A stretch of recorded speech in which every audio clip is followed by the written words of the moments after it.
Allez, 3 anecdotes sur la Nissan GT-R. La première que j'adore, les Japonais sont des psychopathes. As-tu déjà vu ça sur une voiture?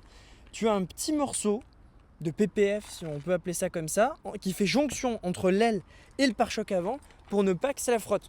Alors, si tu veux acheter une GT-R, tu sauras si ça a été repeint parce que je t'assure que le carrossier ne se sera pas emmerdé à remettre ce petit truc de plastique. La deuxième, c'est au niveau du moteur. Et vous le savez certainement, AMG le font. Eh bien, c'est le cas également chez les Japonais. Si j'arrive, alors attention, si j'arrive à ouvrir le capot, je mets quasiment jamais le nez dessous. J'allais sortir une connerie, heureusement que j'ai pas dit de bêtises.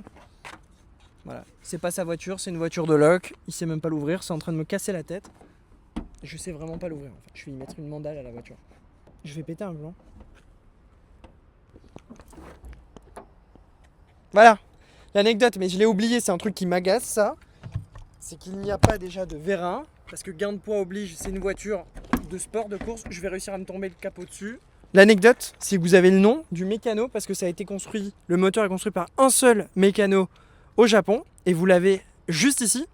Et la dernière anecdote, et c'est une anecdote qui est un petit peu plus technique, je vais poser devant comme ça on dirait un petit peu Dominique Chapotte devant le moteur, c'est impeccable les mecs. C'est que la boîte de vitesse, il faut le savoir, la boîte de vitesse est placée à l'arrière sur les GT-R. Donc moteur à l'avant, boîte de vitesse à l'arrière. Pourquoi? Eh bien tout simplement pour une répartition des masses quasiment parfaite. Je le rappelle, la GT-R c'est quand même un sacré délire d'ingénieur avant tout.